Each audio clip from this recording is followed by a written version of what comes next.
শুল্ক ফাঁকি ও ভুয়া কাগজ ব্যবহারের দায়ে ব্যবসায়ী মুসা বিন শমসের একটি বিলাসবহুল গাড়ি আটক করেছে শুল্ক গোয়েন্দা অধিদপ্তর।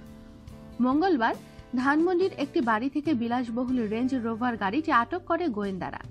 তারা জানায়, গাড়িটি আটকে মুসার গুলশানের বাসায় প্রথমে অভিযান চালানো হয়। পরে সেখানে না পেয়ে বিকেলে ধানমন্ডির একটি বাড়ি থেকে গাড়িটি উদ্ধার করা হয়।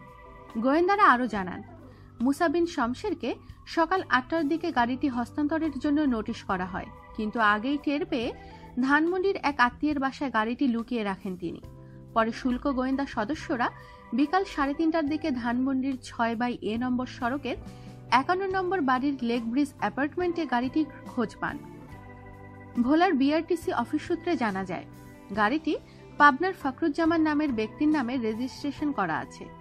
শুল্ক গোয়েন্দা অধিদপ্তরের মহাপরিচালক ডক্টর মইনুল খান জানান, মূলত গাড়িটি ভুয়া কাগজে আমদানি করা হয়, যার রেজিস্ট্রেশন নম্বর দেয়া হয়েছিল ভোলা ঘ 110035 নম্বরে।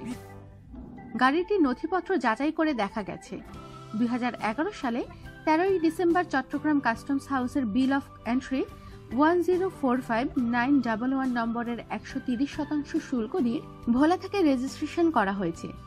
রেজিস্ট্রেশনে রং সাদা বলা হলেও উদ্ধার গাড়ির রং কালো। এছাড়া কাস্টমস হাউসের নথি যাচাই করে বিল অফ এন্ট্রি ভুয়া হিসেবে পাওয়া গেছে। তিনি আরও বলেন, মুসা বিন শমসের গুলশান ২-এর ১০৪ নম্বরের সড়কের ৫/AB ৮ নম্বর বাড়ির ঠিকানায় গাড়িটি ব্যবহার করছেন।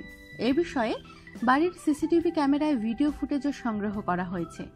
এখন শুল্ক আইন ও মানি লন্ডারিং আইনে তদন্ত শেষে তার বিরুদ্ধে মামলা করা হবে। আমাদের সাথেই থাকুন আর সাবস্ক্রাইব করুন।